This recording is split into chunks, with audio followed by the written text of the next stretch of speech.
untuk menjadi DPR RI aja, kalau saya udah tanya temen-temen nih, paling murah yang pernah saya dengar tuh 17 miliar. Itu sangat saya alami kemarin. Kita hanya dimanfaatin orang aja, dan banyak sekali oknum-oknum di dunia politik ini yang setiap pintu tuh minta duit segini. Dan orang-orang yang dapat rekom itu kan langsung ada boher ya, istilahnya itu kan harus ada yang pemodalnya, dan itu kan seperti rentenir gitu. Mereka juga akhirnya ada kontrak politik segala macam, dan menurut saya itu sangat buruk. Jadi kayak Mas tadi tanya, kok masih mau di dalam politik gitu? I will do my best, saya akan lakukan yang terbaik untuk tidak ikut arus. Nah makanya apa yang terjadi sekarang, ya saya putuskan untuk tidak nyemplung pada saat ini. Tapi suatu saat akan nyemplung? Ya suatu saat nyemplung, tetapi dengan koridor yang benar gitu. Bisa mungkin saya nggak mau masuk di dalam itu tadi makelar ataupun praktek-praktek yang nggak benar itu loh Mas. Karena saya lihat yang namanya politik ini ya kita nggak perlu menyerah ya. Contohnya Pak Prabowo aja berkali-kali coba kok, kan. Politik is like that, right?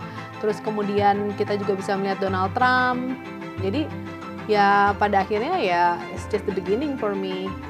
Ya, saya sih mikirnya ya mungkin ini saatnya saya harus belajar politik. Halo, selamat datang di Selasar Politik bersama saya Sipaul Arifin dan Sobat Espos. Kali ini saya kedatangan tamu istimewa, Mbak Wina Sukawati. Selamat datang di Selasar Politik. Halo, terima kasih Mas. Iya, ini ketiga ya? Iya, ketiga. Ketiga kalinya saya dan Mbak Wina ngobrol mengenai politik. Dan untuk yang baru bergabung dengan Selasar Politik, Mbak Wina ini adalah pernah menjadi bakal calon Bupati Sragen.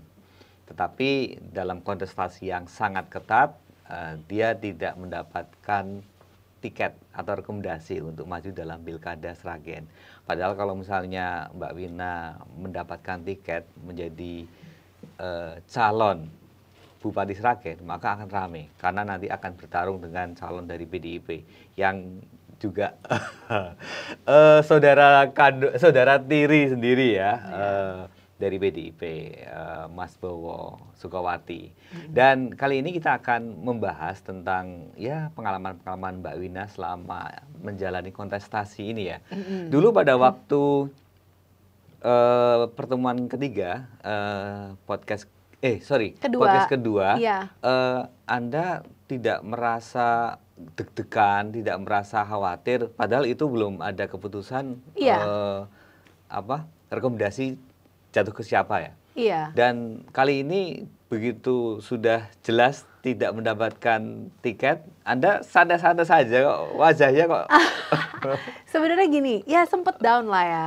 Soalnya kecewa pasti ya. Sempet down dan kecewa karena ya, saya nggak nyangka juga ya berdasarkan survei ternyata justru yang disurvei namanya paling bawah malah dapat rekomendasi. Dan kemudian saya juga ternyata hanya dapat rekomendasi sebagai wakil instead of jadi bupatinya. Pilihannya waktu itu seperti itu.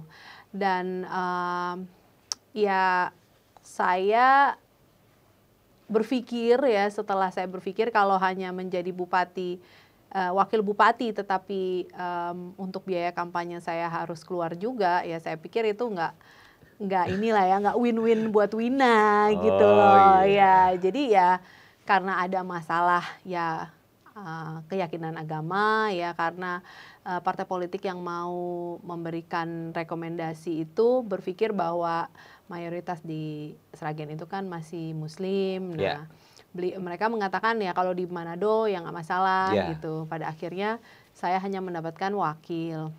Ya itu fakta ya. Fakta di lapangan kayak gitu ya. Gitu. Dan detik-detik terakhir itu saya masih berpikir dan bergumul. Tetapi pada akhirnya saya memutuskan untuk tidak mau maju sebagai wakil. Jadi pernah Anda mempertimbangkan apakah menjadi wakil diterima seperti itu atau udahlah ditolak aja? Sempet karena saya nggak tega ngelihat masyarakat ya waktu itu, ayolah mbak gitu. Ada juga usulan ya udah Pak Ismail dulu yang menjadi bupati 1 tahun 2 tahun, kemudian Mbak Wina gitu ya. Tetapi ya pada akhirnya saya memang give in, saya menyerah, ya udah deh saya mau deh ke KPU. Nah tetapi pada saat saya ke KPU, delalah waktu detik-detik terakhir. Jadi saya memutuskan itu last minute banget, dan orang dari PKB itu nggak hadir. Karena nggak hadir ya otomatis surat rekom saya itu tidak bisa digunakan gitu. Jadi ya sempet sih demi masyarakat Sragen jadi wakil dulu gitu kan. Tetapi ya saya bersyukur saya mengambil keputusan untuk tidak, ya kan, karena memang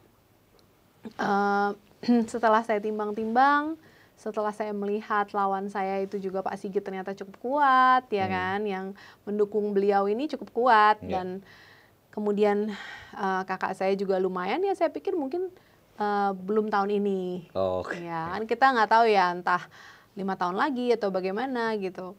Karena saya lihat yang namanya politik ini ya kita nggak perlu menyerah ya. Contohnya Pak Prabowo aja berkali-kali coba kok, ya kan. Politik is like that, right? Terus kemudian kita juga bisa melihat Donald Trump.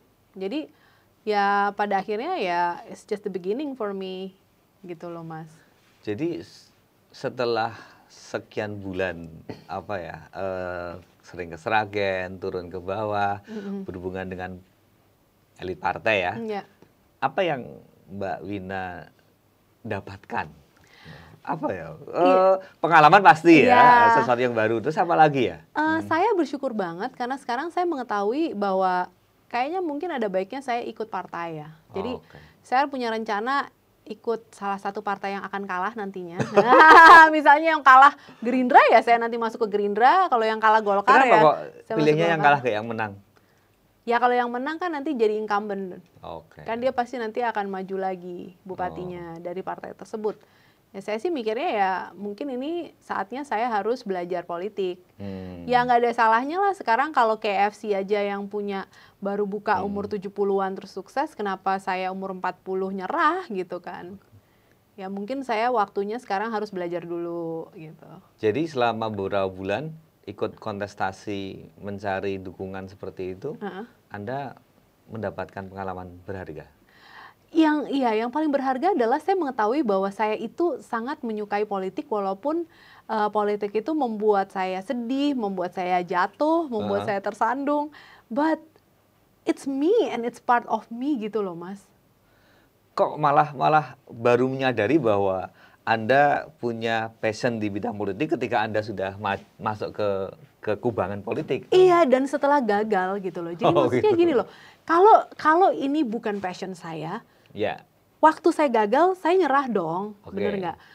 Terus saya tidak menikmati itu lagi gitu. Dan ternyata setelah saya gagal pun, saya tetap bisa menikmati, saya tetap bisa kembali ke Sragen. Kayak sebelum kesini, saya tetap ke Sragen untuk mereview beberapa makanan di Sragen gitu. Dan masyarakat sangat antusias ketemu saya, mereka masih welcome gitu kan. Jadi ya pada intinya, I'm already in politics. I'm happy to be part of it. Saya bahagia untuk menjadi bagian dari politik dan saya seperti menemukan panggilan hidup saya gitu loh.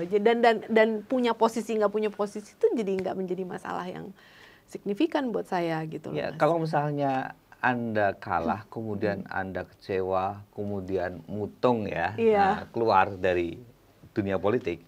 Berarti Anda passionnya bukan di situ. Iya betul. Tapi ketika misalnya ya kalah ya wis, kemudian menikmati, kemudian besok lagi diupayakan lagi, jalani yang saat ini terjadi, berarti Anda sudah politisi. Iya, yeay.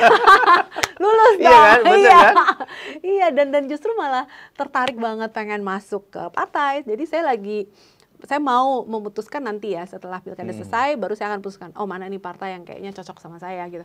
Tapi saya pengen belajar lagi, pengen kayak masuk kuliah lagi gitu loh Mas. Dan untungnya apa ya, ternyata saya enjoy proses itu gitu loh. Itu kalau misalnya itu dianggap kuliah berapa SKS itu? Oh, kalau harga.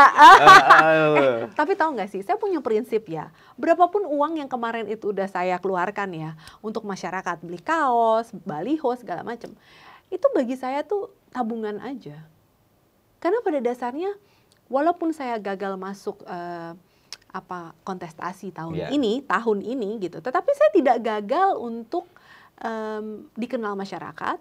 Saya tidak gagal untuk memiliki elektabilitas yang cukup tinggi karena banyak sekali dari pengikut saya itu yang mutung dalam arti nggak mau milih, banyak yang mau coblos dua-duanya aja, rusak aja surat suaranya gitu. Saya tidak bahagia dengan hal itu, tetapi hal-hal tersebut menunjukkan bahwa oh berarti saya sudah memberikan impact, ya, memberikan warna di masyarakat Sragen maupun mungkin sekitar Solo Raya gitu. Karena saya di airport Solo contohnya kemarin pulang, orang pada, Mbak suka makan tempe ya? Oh padahal kan bukan warga Sragen gitu, tapi banyak yang mengenal saya. Dan kalau itu bisa menginspirasi banyak orang, kenapa enggak? Ya enggak sih Mas? Ketika Anda sudah mengeluarkan uang untuk baliho, kaos dan sebagainya, itu kan Anda mengatakan sebagai modal, sebagai investasi lah ya. Sekarang Wina dikenal, kalau dulu ya dikenal di lingkungan terbatas, sekarang yang lebih luas lagi.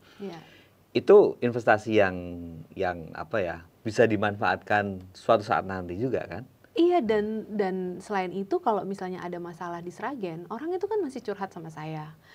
Dan karena follower saya banyak, setiap saya komen dimanapun misalnya, itu didengar. Misalnya saya, itu jalan rusak, saya komen aja di mana. Ntar besok jalannya bersih kok, jalannya dibangun. Oh berarti followernya naik ya? Iya, dan responsif, dan ternyata pemerintah Kabupaten Sragen juga kalau Wina komentar apa gitu, langsung dilakukan gitu. Ya kan itu win-win solution. Karena takut atau karena nggak enak atau gimana? Ya walaupun itulah mereka menganggap wah ini si Wina ini ternyata omongannya didengar orang gitu kan, opininya sangat didengar, jadi mereka juga jadi hati-hati sama saya kan. Ya kalau saya bilang, oh ini ada sesuatu yang harus dibenerin, biasanya mereka responsif. Itu kan modal yang sangat berharga dong. Kalau misalnya suatu saat nanti akan dimanfaatkan untuk kontestasi elektoral misalnya. Iya, dan makanya dari kedua calon banyak sekali militan-militannya mereka yang kenapa nggak mendukung kubu A atau mendukung kubu B. Dan saya benar-benar mengambil sikap netral, karena saya mengatakan bahwa saya nggak masalah bupatinya mau siapa aja. Saya memperjuangkan rakyat kok. Siapapun bupatinya nanti saya mau suara saya itu didengar bupatinya gitu loh. Jadi saya nggak mau musuhin salah satu, buat apa? Karena saya mau merangkul mereka yang sedang kontestasi, saya mau merangkul dua-duanya dalam arti jika suatu saat salah satu dari kalian menang, kalian tetap bisa membantu saya memenuhi misi dan visi saya itu adalah untuk kemajuan Sragen. Gitu.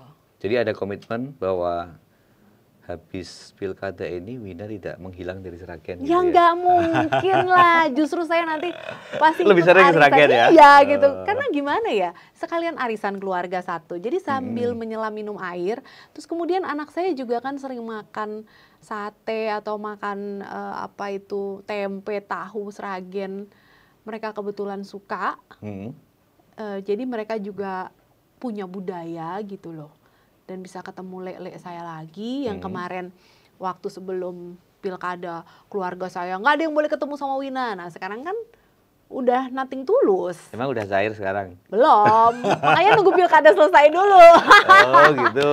Iya, kalau sekarang ntar masih wah kamu kok nggak ngewangin kakaknya gini-gini, ya males deh gitu. Ya nanti kalau misalnya cair sekarang nanti ada tudingan, wah ini jangan-jangan dulu sandiwara aja.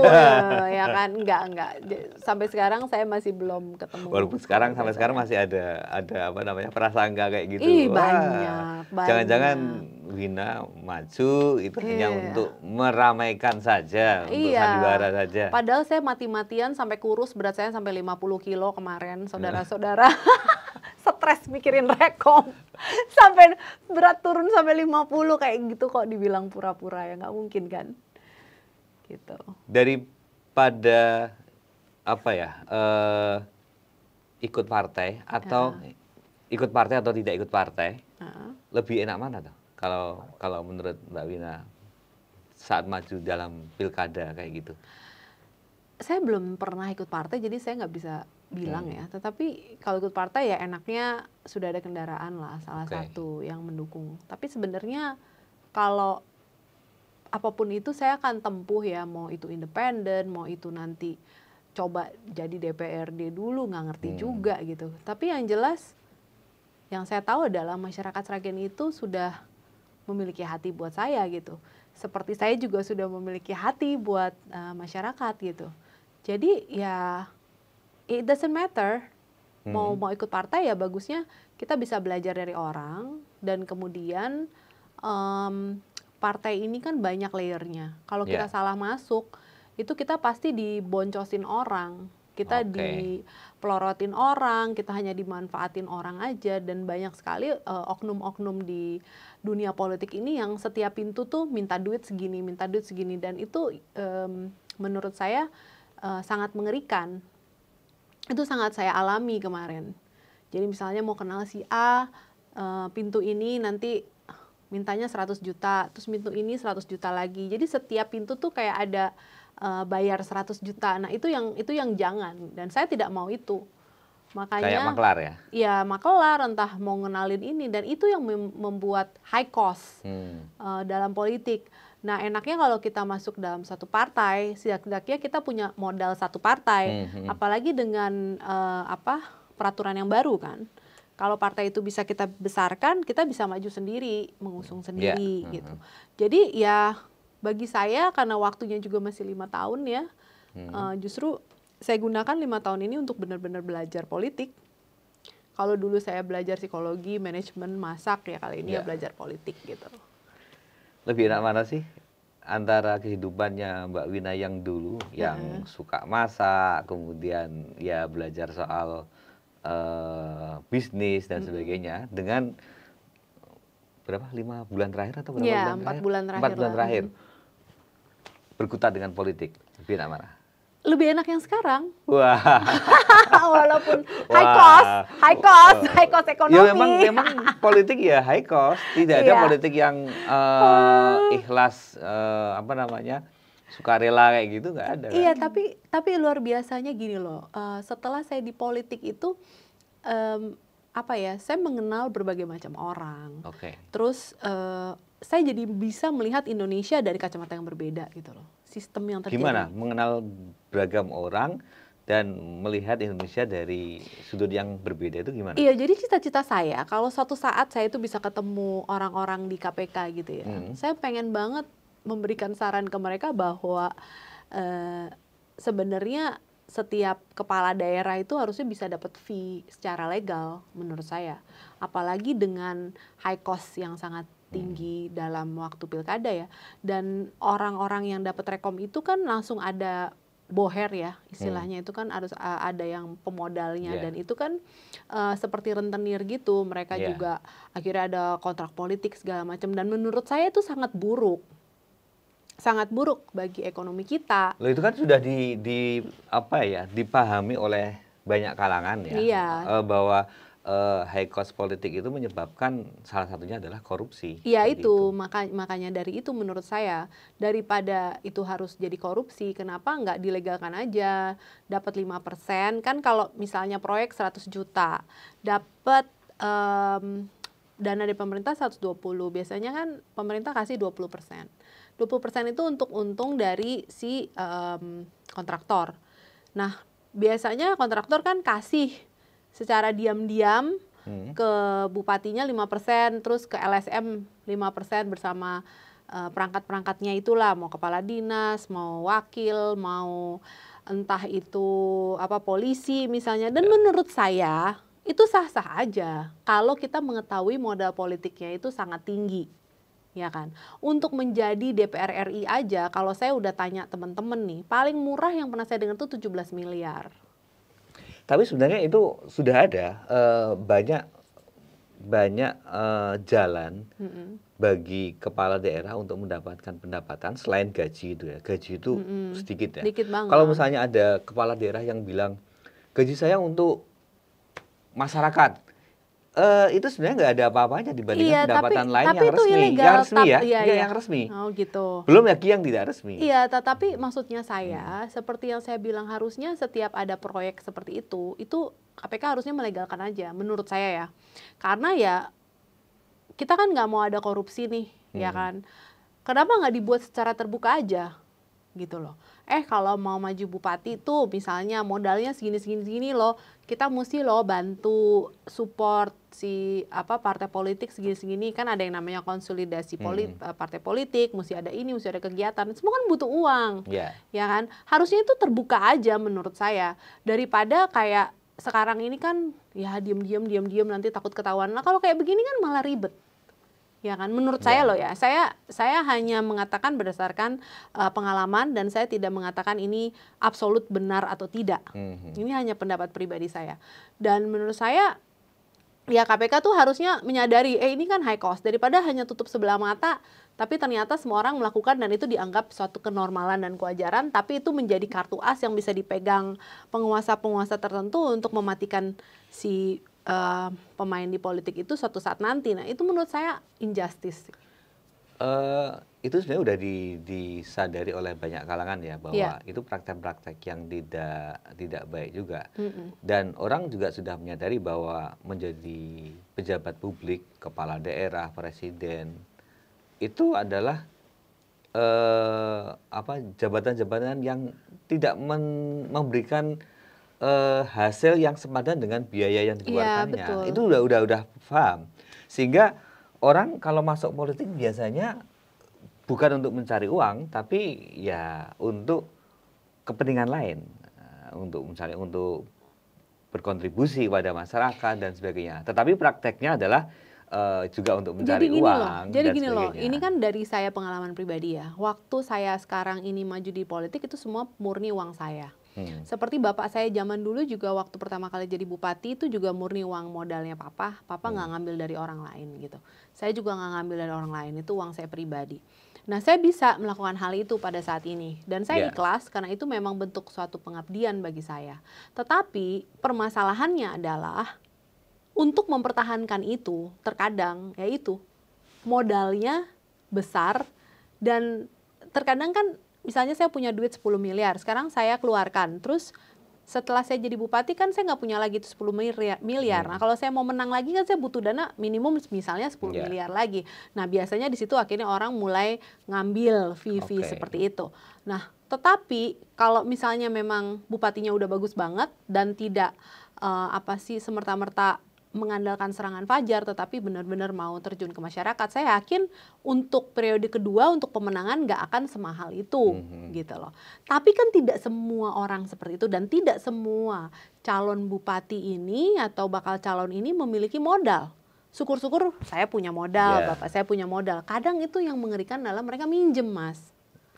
Mereka minjem sama boher, rentenir, mereka minjem sama orang-orang seperti ini. Dan ini yang pada akhirnya menjadi gurita yang mengikat, gitu menurut saya. Tetapi ya nggak apa-apa, seperti yang saya bilang, saya mau belajar politik, saya adalah orang yang bayi baru lahir mungkin, makan aja belum bisa. Jadi ya saya akan terus pakai waktu ke depan ini ya, untuk ngerti gitu loh Mas. Loh, kalau sudah tahu bahwa politik kayak gitu, sudah parahnya seperti apa kayak gitu, tapi Mbak Wina masih berniat untuk masuk ke politik juga.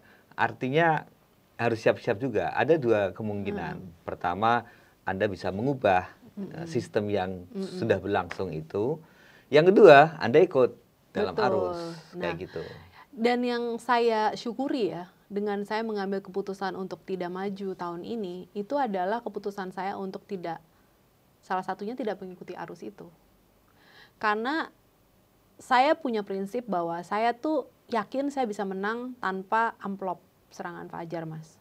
Saya yakin. Tetapi kalau saya hanya jadi wakil belum tentu bupati saya memiliki percaya diri seperti itu, benar nggak? Dan banyak sekali yang mengatakan bahwa saya ini nggak realistis gitu. Padahal kalau dipikir-pikir, misalnya memang itu tidak berfungsi ya, ternyata banyak kok pendukung-pendukung saya yang benar-benar ikhlas, militan, dan mereka tidak mementingkan itu gitu. Karena ada daerah-daerah yang tertentu yang pada saat ini sekarang mereka mau dalam tanda kutip golput ya. Mereka itu kan bukan tipe orang yang bisa dibeli gitu loh. Itu di luar mesin partai? Itu di luar mesin partai. Dan apa yang saya mau lakukan di Sragen itu memang sedikit radikal ya. Tetapi saya merasa kalau bukan saya, siapa lagi? Gitu loh. Saya tidak bergantung hidup saya itu di politik. Saya memiliki suara cukup lantang. Saya memiliki follower cukup banyak.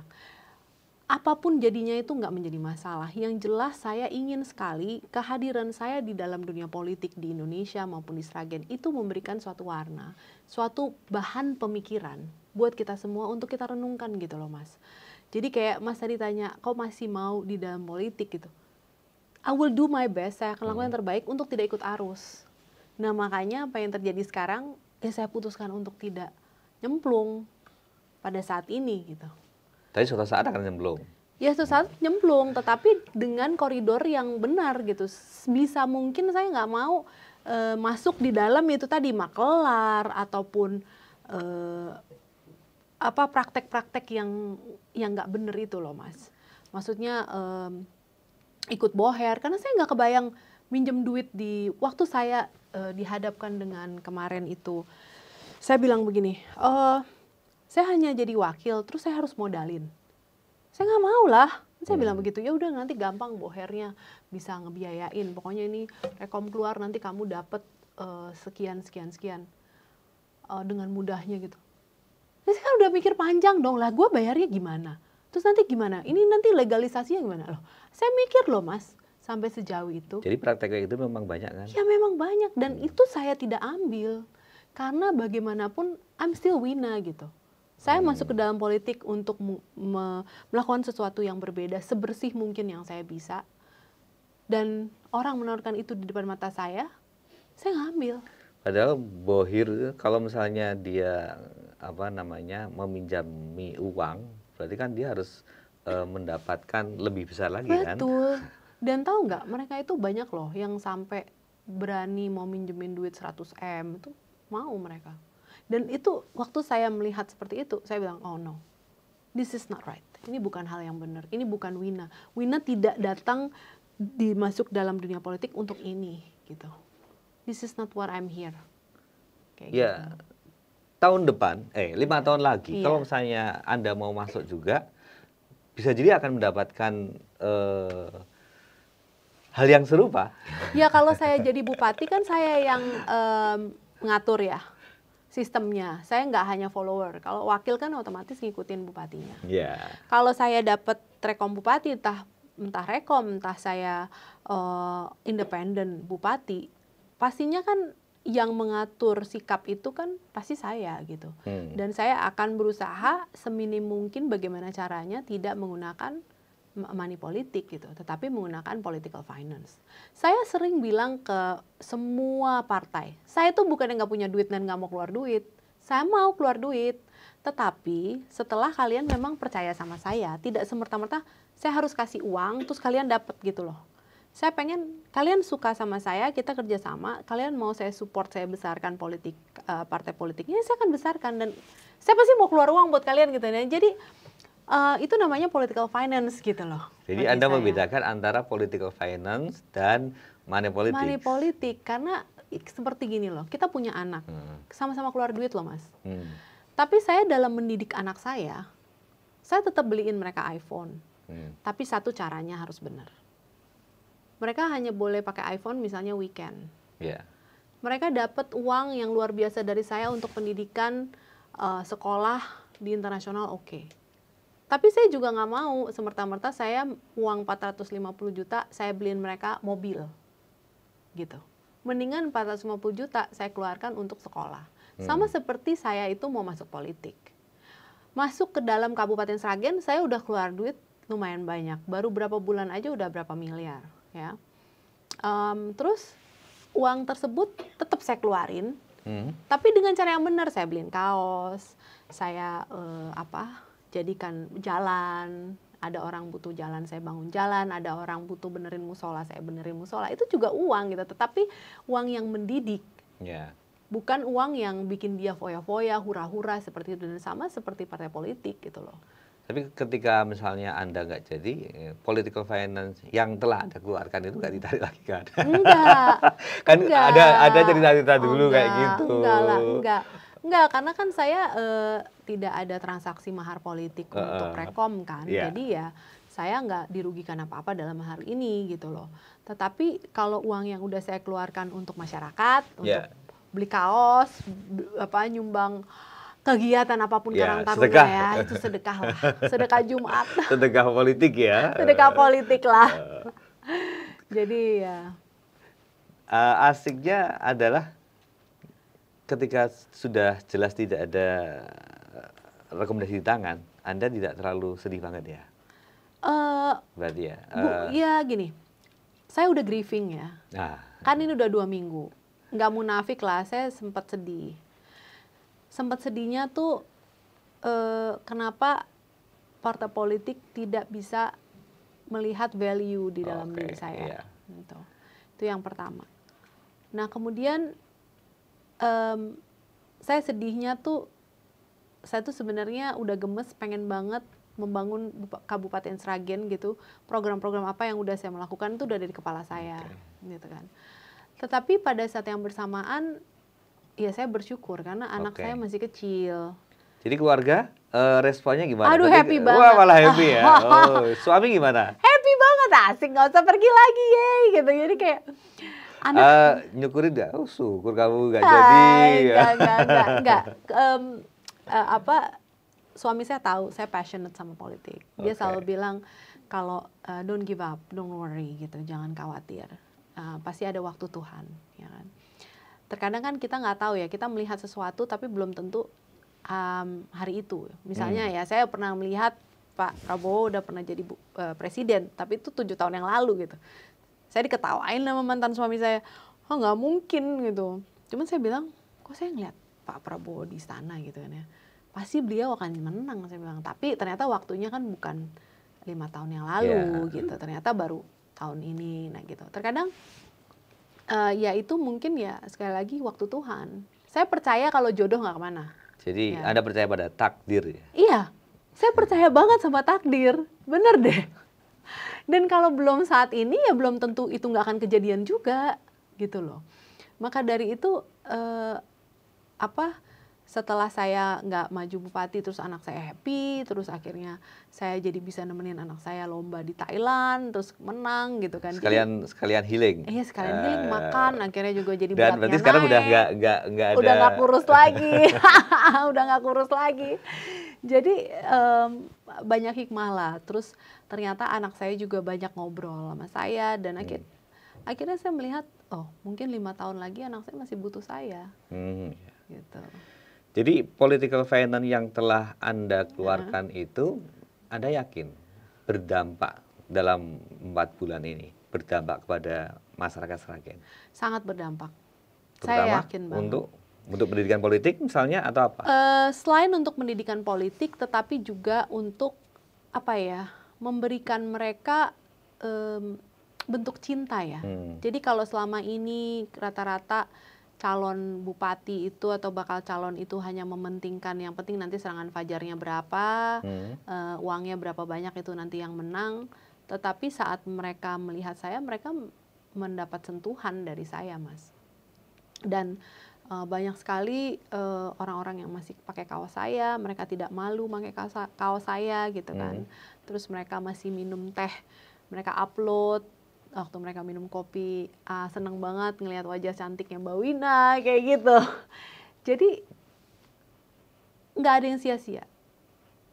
Dan yang saya berikan itu kan bentuknya gelas, kaos, terus saya beliin celemek untuk pasar, mereka masih bisa pakai tiap hari. terus saya beliin buku buat anak-anak, tempat makan. Jadi mereka masih bisa memanfaatkan itu semua. Jadi nggak ada yang sia-sia sih. Iya. Termasuk misalnya ketika misalnya di lapangan Anda bertemu dengan masyarakat, jangan menerima serangan fajar atau milih sesuai dengan hati. Dengan cinta. Anda yakin bahwa nilai-nilai yang Anda sampaikan dulu itu akan dimanfaatkan, akan dipraktekkan mereka pada pilkada besok, walaupun Anda tidak ada di dalamnya. Iya, itu yang terjadi dan banyak dari mereka yang udahlah, daripada saya nyoblos, mendingan saya kerja begitu. Daripada dua-duanya saya nggak ada yang suka, ya kan? Itu banyak sekali. Tetapi saya selalu katakan ini tanggung jawab kalian untuk memilih, karena kan sebagai warga negara yang baik ya harus tetap memilih gitu loh. Ya, tetapi mereka akhirnya juga memiliki sikap yang dewasa ya. Dalam arti sekarang mereka nggak semerta-merta, oh pokoknya yang uangnya lebih banyak saya pilih gitu. Dan kemudian mereka juga jadi kayak ngelihat, kok gitu sih? Kok beda sih A sama B gitu. Jadi maksudnya gimana ya? Ya mencerdaskan bangsa sih ya. Karena nggak mungkin orang yang suka sama saya itu tidak berpikir kritis. Oke. Ya. Yakin, berarti Anda tidak akan pro ke A atau B, ke Bowo atau ke Sigit itu enggak? Yakin saya, Mas. Saya nggak mau pro siapa-siapa. Karena saya gini loh, setelah pilkada selesai, kan saya mau tetap balik ke Sragen. Ya. Ngapain saya musuhin salah satu, rugi amat. Lah kan kita nggak tahu yang menang siapa. Bener nggak? Ya. Ya siapapun yang menang ya kita rangkul aja. Toh nanti pada akhirnya saya juga akan mengkritik mereka kok. Kalau mereka kerjanya nggak bagus, nanti saya teriak-teriak aja sama mereka, saya hubungin mereka, itu benerin jalan gitu kan. Malah enak bisa nyuruh-nyuruh bupati kan. Wah, jadi influencer Sragen. Ya makanya gitu kan. Maksudnya apapun yang bisa saya kerjakan dengan posisi ataupun tidak dengan posisi gitu kan. Ya saya mau kerjakan. Kalau saya harus memilih salah satu dari sekarang ya rugi. Ya kan? Nanti kalau delalah yang menang A, yang menang B, ntar saya malah nggak bisa ngapa-ngapain. Tapi sudah didekati oleh dua kubu itu? Kalau mereka secara pribadi tuh nggak pernah ngedeketin saya. Entah sungkan, entah segen, entah takut, entah apa gengsi, nggak tahu juga ya. Tetapi kalau pendukung mereka ya mendekati saya.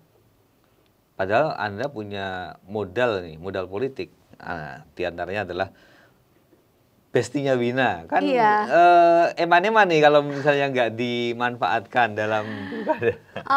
Iya, banyak yang nawarin udah kontrak politik aja, terus nanti misalnya jadi direktur di mana gitu kan, minta aja jatah direktur begini-beginilah. Saya tuh bukan tipe orang yang seperti itu. Orang saya datang ke Sragen tidak memiliki kepentingan kok. Saya ini justru ingin memberikan pembelajaran, motivasi, menjadi suatu inspirasi bagi masyarakat kok gitu. Itu harus konsisten. Oke. Ya kan? Tadi Anda menyebut bahwa ada rencana untuk masuk partai ya. Iya. Kira-kira Anda akan memilih partai yang kayak apa? Yang jelas ya karena agama saya Kristen ya saya nyari yang mungkin lebih nasionalis ya kan, karena saya menyadari saya nggak bisa pakai jilbab gitu kan, nggak enak juga ya kan. Terus kemudian saya ingin mencari partai yang salah satu yang kalah aja nanti siapa. Jadi kan nggak mungkin ya Mas Sigit sama Mas Bowo sama-sama menang kan, nggak mungkin toh gitu lah ya, kita lihat siapa yang kalah gitu kan. Jadi partai yang kalah ya nanti mungkin saya bisa mulai belajar dari situ. Karena kalau misalnya partai kalah, peluang untuk maju melalui partai itu lebih besar. Ya iya dong. Berarti kan pilihan dia tahun ini udah salah tuh, ya kan? Salah, ya kan? Kalah kan? Nah, Ustaz Anda nih, lah milih aku sih. Ya kan? Terus habis ini Anda mau kemana ini? Ya mungkin masuk partainya pasca pilkada, tapi kan ada beberapa bulan setelah ini Anda konsentrasi ke apa? Ke keluarga atau bisnis atau apa? Jadi gini, anak saya yang pertama itu harus operasi usus buntu.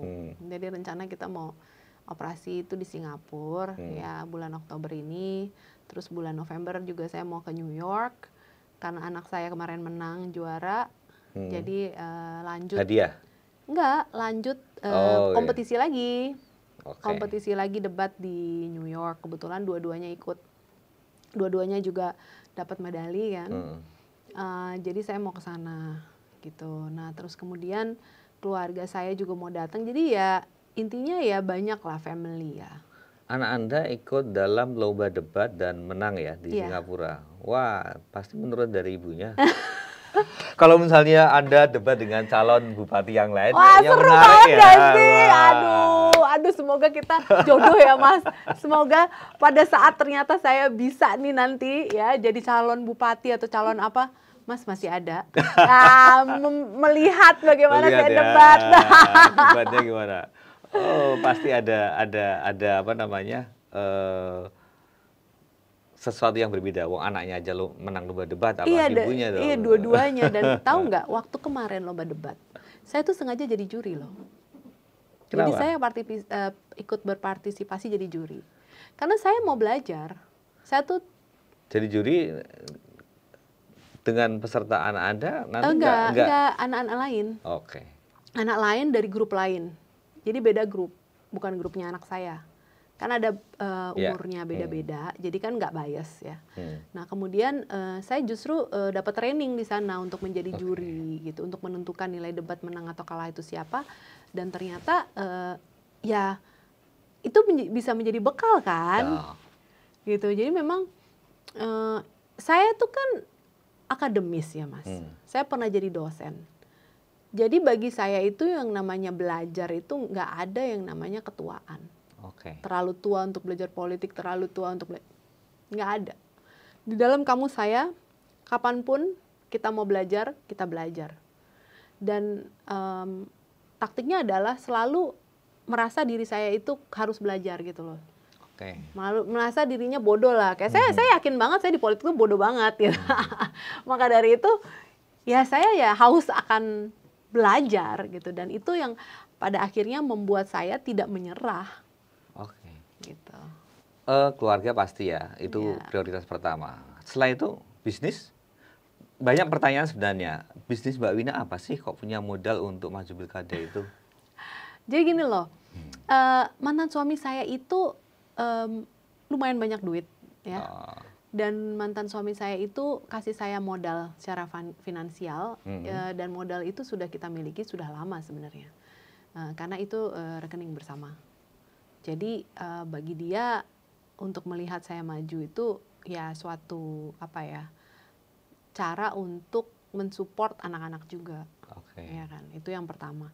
Saya pernah usaha tapi seperti saya bilang usaha saya karena COVID saya tutup ya kan. Nah saya punya modal dari mantan suami saya ya kenapa nggak coba di politik. Dan jujur sampai sekarang mantan suami saya juga oh yaudah kalau gitu kita nabung lagi aja. Kalau kamu mau ikut lagi 5 tahun lagi ya nanti saya support gitu. Ya pada intinya seperti itu. Nah kemudian kalau pada saat ini jujur ya banyak banget orang yang nawarin saya gitu loh. Kenapa sih nggak jadi staf khusus aja? Kenapa sih nggak ikut Desa Bersatu misalnya? Saya punya teman gitu kan, dia salah satu petinggi di Desa Bersatu. Ayolah ikut kita lah supaya kita membangun Indonesia gitu kan. Kita bisa jalan-jalan ke seluruh Indonesia, bergabung di Desa Bersatu misalnya. Karena saya di politik akhirnya banyak tawaran sebenarnya sih Mas. Banyak juga tawaran kenapa nggak sekolah di Akademi Golkar misalnya gitu. Tapi seperti saya bilang, saya masih dalam proses healing. Tetap akan di politik, tetapi ya masih belum tahu arahnya kemana gitu. Ya, lihat-lihat dulu ya. Iya, ada orang. Iya, ada orang nawarin kenapa nggak jadi wamen aja? Emang segampang itu ya? Nggak juga kali. Ya kita lihatlah nanti arahnya politik kemana gitu kan. Tapi saya percaya this is my world. This is my world and I want to be committed to it. Ya kan.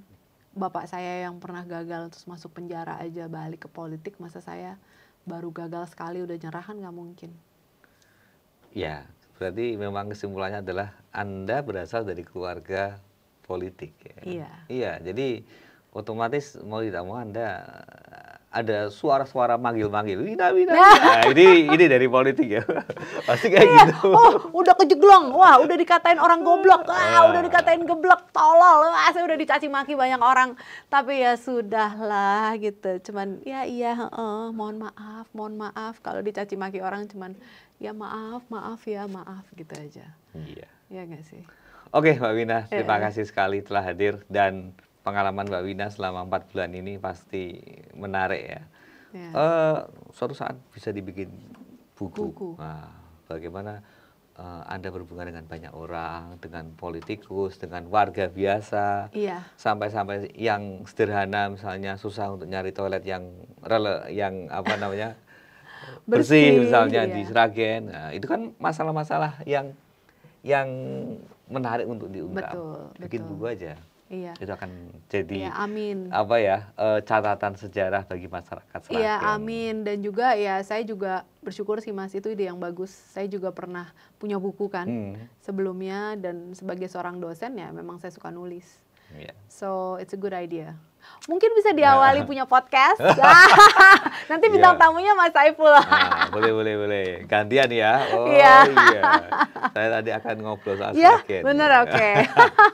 Oke, Sobat Expos, demikian obrolan saya dengan Mbak Wina Sukawati tentang politik, tentang pengalaman dia selama 4 bulanan lah ya, berkutat dengan dunia politik di Sragen, walaupun akhirnya dia tidak mendapatkan tiket untuk maju dalam Pilkada Sragen November mendatang. Dan kita tetap akan nunggu bagaimana hasilnya Pilkada di Sragen ini ya. Yes. Dan terima kasih Mbak Wina, sehat selalu ya. Iya. Tetap semangat walaupun sempat kecewa ya. Iya seperti dong, itu. kan manusia.